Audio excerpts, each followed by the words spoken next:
Aujourd'hui, nous allons parler du genre en langue française ou comment la langue française évolue pour réduire les inégalités hommes-femmes. Allez, c'est parti pour un peu de féminisation du lexique. La féminisation, qu'est-ce que c'est? On parle de féminisation lorsqu'on transforme un nom de métier au féminin qui n'existait jusqu'alors qu'au masculin. En 2019, l'Académie française publie un rapport sur la féminisation des mots et plus particulièrement des noms de métiers et de fonctions. Il existe de nombreuses formes de féminisation marquées à l'oral et à l'écrit. En règle générale, on retrouvera ces 4 formes. On dira un policier, une policière, un boucher, une bouchère, un pharmacien, une pharmacienne, un serveur, une serveuse. Pourtant, je n'ai jamais entendu parler de professeuse. En effet, certaines formes en heure préfèrent que l'on y ajoute un E.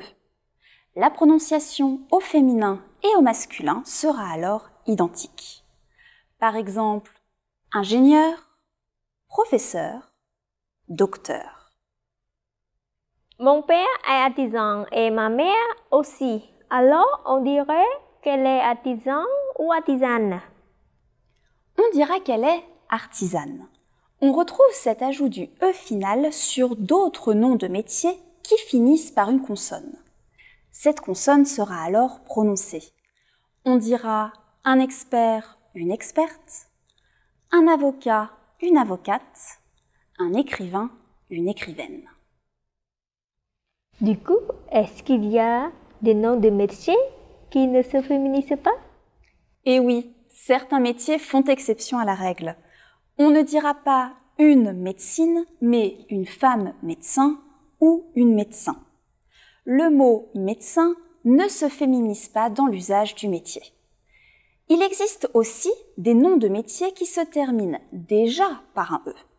Dans ce cas, c'est l'article qui marque le genre, comme un ou une pilote, un ou une journaliste. Dans mes cours de français, c'est appris que les métiers qui finissent par « te » se terminent par « trice » au féminin, comme des recteurs et des rectrices. C'est bien ça?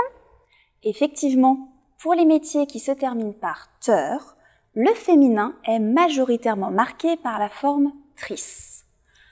Un conducteur, une conductrice, un acteur, une actrice. Tu parlais tout à l'heure d'égalité hommes et femmes. Pourtant, en français, lorsqu'il y a un groupe de 2 filles et un garçon, on emploie le pronom il. Un professeur m'a dit le masculin l'emporte toujours sur le féminin. C'est vrai, mais cette règle est peu à peu remise en question. Pour rééquilibrer les choses, depuis 2021, le dictionnaire admet l'utilisation du pronom neutre IL et IL au pluriel. Des pronoms personnels neutres pour évoquer une personne, quel que soit son genre. On peut à présent dire IL, son médecin à l'hôpital Calmette. Alors, le français, c'est clair, non? Rendez-vous dans la prochaine capsulette.